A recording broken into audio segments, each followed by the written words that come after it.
start with Ben. Coach, when you went back and evaluated yourself in the first 8 games, what do you feel like you maybe learned about your offense, and what would you like to see improve these last couple of games? Yeah, I think offensively, I feel like situational football, we've gotten better and better. I think last week hit a hurdle there. I think part of that is the opponent. I think part of it is just as a whole how we played. But I thought situational football-wise, we've done a good job in terms of red zone, third down. Those were, I think, the biggest things I was anxious about in August was, our offense is in. How are we able to play situationally? I think for us to be successful here in these last 4 weeks, that's got to continue to improve. I think week 3, week 4, we finally kind of settled in on our personnel. I wish we had gotten there faster.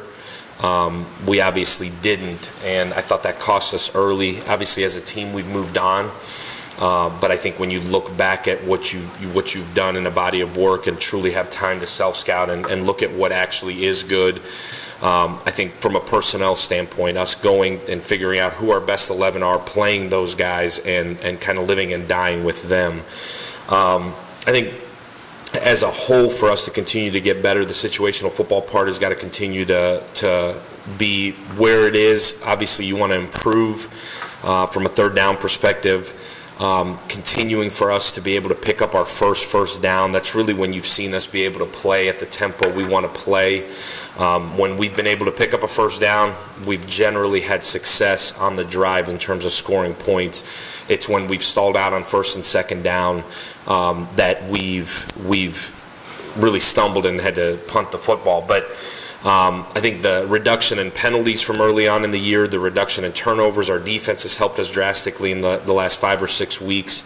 Us not turning the football over the last 5 or 6 weeks at the rate we were early in the season. I think all of that comes with continuity. All of that comes with getting your best players on the field, settling in at the quarterback spot. All of that has kind of come together where we hit our stride. Like I said, the game a week ago, you can argue, probably took a step back. But for us to be able to move forward, being able to play penalty-free football, and I'm talking pre-snap penalties, those in-play penalties will happen, aggressive penalties will happen, but it's the false starts, the pre-snap alignment things. I feel like we've cleaned up as guys have gotten more comfortable in the system and the pace of play. We've been able to get faster and faster as we've gone. So really proud of where we're at. Obviously, huge 4 games. We've got to continue to grow, and this is when you find out what teams are all about, is this last month in November, and we've challenged our guys to finish the way you're supposed to finish. Coach, when you consider the number of injuries you've had on the offensive line and at running back, are you pleased with your production in the run game, or maybe even surprised a little bit? Man, I feel like that's been, if you talk about what our biggest hurdle has been, it's been that. We're not super deep at either of those spots. We're not really deep at all at either of those spots. And I feel like the last 3, 4, 5 weeks, we've really had to piece it together. I think Coach Ellerby's done a really good job of figuring out who the best 5 are, going with the combination, and guys like Jerome Carvin being able to play center has been really monumental to our success, in the success that we've had. The running back spot has been really, really frustrating with at times, being so limited with who you have back there. It's been tough in a lot of ways, specifically to run the football. We've put a lot on Hendon in a lot of those situations for him to run the football, and have had to be creative, more creative than, honestly, I've ever been in terms of finding ways to hat people up and still being able to run the football. Again, I think you look at a week ago, we didn't run the football. We weren't able to finish the game and have the success we wanted to. For us to have success offensively, you have to run the football. To stay ahead of the sticks on first down. You saw us a week ago where I didn't feel like we could. And we got into some perimeter screen game stuff, some ways to get the drive started, where the first 7 weeks we've been able to run the football and get those things done. I think it's really, really hard to get a drive started like that. Luckily, I feel like coming back off this bye week, we've got a full stable, back to healthy at running back. We're back to healthy on the O-line. feel like we're going to have our best chance now down this stretch to run the football as long as we can obviously stay healthy. But it's been really, really challenging, both in running the football and being able to protect the quarterback in a lot of ways.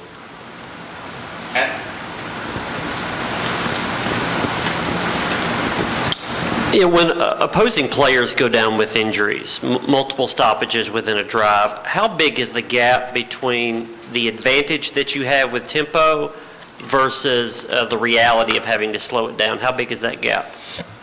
Yeah, I think obviously that's what in a lot of ways defensive football has gotten to, and 10 years ago, the tempo part wasn't as big, and people didn't have to have answers. Now the tempo part is really, really big, and so specifically for us and how we play, and there's several other teams in our league that are in that boat, we've got to just reset and be able to start it like we're P and 10 and going from scratch. We've got ways to create the illusions of tempo, and in terms of you've seen us huddle and break it fast and do a bunch of different things with motions and things. It's just part of the game, obviously it's a national headline at this point, but it's part of the game. So for us, we got to continue to come up with creative ways to get the illusion of tempo started. Obviously defenses can sub, and that's the part of it where you're getting fresh bodies in there, but at the same time our guys can rest and we can sub, and for us, it's a mental standpoint of starting from that point and getting it going again. And sound cliche a little bit, but control what you can control. All we can control is what we do, and us executing on that first play to be able to, again, like I said, when we're able to pick up that first down, we've been pretty successful. At that point, it's a reset, pick up the first down again, and get going. So obviously, it halts your play, but it's a mental standpoint of, like, to those guys, and I'm upstairs, so I'm on a headset, I'm not in front of them, but hey, awesome, got them right where we want them. They're obviously nervous, they're obviously on their heels, you got them exactly where you want them, go execute. So it's just part of the game, and it is what it is, and for our guys, it's just a matter of resetting, but obviously it kills your tempo there for that second, and then you got to just restart and come up with creative ways to create the illusion of tempo. Instant pack. Alex, the last couple of games doesn't seem like there's been as many runs from Hendon Hooker early in the game. We've seen more in the second half, trying to win the ball game type of things. And I know there's the read element part of that just plays out the way it does. But have you guys had any conversations to maybe try to not have as many of those runs on Hendon, considering all the injuries and him being banged up at all? Yes. Yeah, I mean, you obviously, the quarterback run part is part of what Hendon is and what part of his game. I've always looked at it as you'll run him when you feel like you need the extra hat in the run game. So in terms of having to run him, he was banged up a little bit there for the last couple of weeks. You'd like to try to keep him upright. He is also a absolutely reckless runner in a lot of ways. I said it the last time I was up here. He's about as tough of a kid as they come. He's learning to be smart in how he runs the football. We are also trying to be really smart with how we run him, where the hits aren't necessarily coming from the side and where he can see where it's coming from. So there's a little bit of creativity there in what goes into it. I think him having the ball in his hands at the end of games is really a credit to him. I want the ball in his hands at the end of the game. I think it gives us the best chance to win. So you're going to get it to the guys you feel like can give you the best chance to win, both on the perimeter and then him carrying the football. I'm extremely confident. Our offense is extremely confident with him having the ball in his hands. And our injuries at running back have caused some of that. Our injuries and the O-line have caused some of that. But at the end of the game, I want the ball in Hendon Hooker's hands, and he knows that. I think he's got a level of confidence about him right now, and offensively we have a level of confidence with him carrying the football. So I want the ball in his hands, whether it's a read part of it, whether it's getting him out on the perimeter and letting him run past the ball, or even some movement past stuff with him where he likes being out there, being able to see things.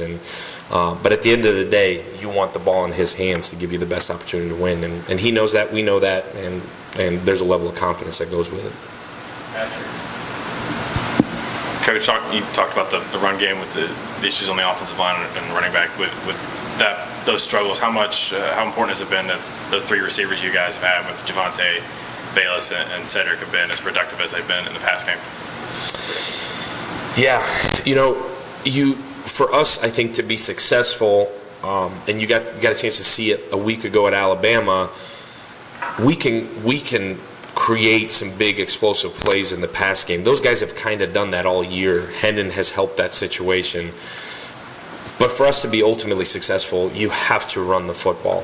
For us to be one-dimensional, I think it makes it really, really difficult because you live and die with it, and you go 3 and out really, really quickly if that's all you're doing as well. So we can't put our defense in those spots. I felt like a week ago we did that in the fourth quarter. Those guys had been out there for so long that you don't give them a chance to chew up clock and at least let those guys get their legs back and their breath back. For us to be ultimately successful, for us to win games in the SEC, you have to run the football. So we got to do a better job of coming up with ways to do it. Injuries, not injuries, those are in a lot of ways excuses, and we don't let our guys make excuses. I can't make excuses. We've got to find ways with who we have to run the football. And we've got good enough players up front. We're healthy now at running back. Between the quarterback, we've got to be able to continue to find ways, and then using our tempo to pick our spots in the throw game and be able to execute. Not every play needs to go for a 75-yard touchdown. We've got to just continue to keep Hendon upright and effective. And honestly, what he's done extremely well since he took over is his timing, his ball placement. He's been incredibly efficient. And my job to keep us efficient, but it's my job to also run the football effectively in order to be efficient. It also sucks playing O-line when all you're doing is throwing the football. Those guys are teeing off on you, and we've got to do a good job this week included of setting a tempo early with the run game, and then the pass game will come. And so if you don't run the football, it's really, really hard to throw the ball. It's 8. These guys have the ability to drop 8 at any time. So did Alabama. Really, everybody now at this point can drop 8 and take away whatever they want in the pass game. We've got to be able to run the football effectively. Last question, really quickly, Wes. Yeah, Alex, it seems like, at least in the past few weeks, maybe the tight ends have not been as involved in the pass game, at least in terms of numbers. Is that just the game flowing away from them? Is that them having to help with get hats on hats and pass pro, or what's sort of led to that? Yeah, I think you hit it on the head. I think both of those things, and we were banged up there as well the last couple of weeks. I think we've used those guys in pass protection a little bit more. We've just not targeted them as much. I don't know if so much intentional. We've not had a whole lot of situations down in the red zone where I've liked to get those guys involved, the bigger bodies, the Jacob Warrens and Princeton. We've targeted them. I really felt like we've been average there. We targeted them 4 times last week. I think it's just kind of part of the flow of the game, part of it using them more in pass protection. I'm certainly not down on those guys. They got to keep continuing to develop and go. But I think we will continue to use them as matchups present. For us, it's all about matchups, and we'll take advantage of whatever matchups we could find on the perimeter in the pass game specifically. And also a credit to Javonte and Cedric and Bayless. Those guys, and Jalen Hyatt, those guys have been playing at a really high rate. At the end of the day, you're going to get it to the guys you really feel like can make a play with it, and I'm certainly not down on those guys by any means. I think it's been a combination of all those things that you brought up, where we've used them both in the backfield more, and honestly, we've been a lot. I don't know. It feels like maybe a lot more vertical down the field passing, which is not what those guys are there for. But I think they'll show up. I think they'll show up this week. I think we'll continue to have to use them because they are good pass catchers, and we'll continue to use them as matchups present. Coach? Thank you, guys. Go Vols.